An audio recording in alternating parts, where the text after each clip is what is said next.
Two inflation reports in 2 days are honestly painting a worrying picture. This morning, producer prices came in up 6.5% over the past year, and consumer prices hit a three-year high yesterday, rising to 4.2% year over year.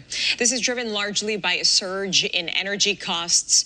Also, jobless claims today rise to 229,000, highest level since February, but still considered at a healthy level. Here to break down what all of this means for your wallet is Jeffrey Small, partner at Retirement Income Source. Jeffrey, good to have you. Thank you. So, much of the inflation increase was driven by a surge in energy costs, right? But even stripping that out, inflation at the producer level still seems kind of hot. Should we be worried? Well, energy is obviously the biggest driver. So the key question is whether it's a temporary spike or the start of a broader inflation pressure and uprising. And so for now, with President Trump calling off the future strikes in Iran, we're going to see energy coming down. So in the short term, hopefully we'll see some adjustments. But the Fed's job just got a little bit harder, Alicia. Higher producer costs make it more difficult to justify any kind of aggressive rate cuts. And despite the current headline, the economy remains resilient, though. Consumer spending, employment, and corporate earnings continue to provide a spark and hold up despite high rates, which is what most economists weren't predicting a year ago. Yeah, which makes us question whether there's going to be a rate cut. We'll get to that in a moment. But, the jobless claims that came in today, is that an early warning sign, or is the labor market still fundamentally strong?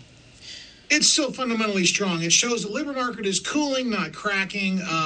Layoffs remain historically low despite this high rate environment, and businesses are still holding on to their employees and workers, suggesting confidence in future economic demand is still strong. Continuing claims moved up a little bit higher, indicating maybe taking a little longer for unemployed workers to find new jobs, but does not mean a pending recession.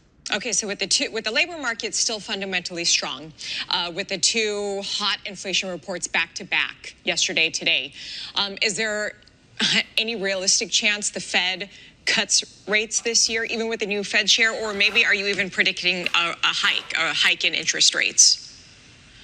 I don't see the Fed cutting rates at all until we see energy go back to $75 below per barrel or below.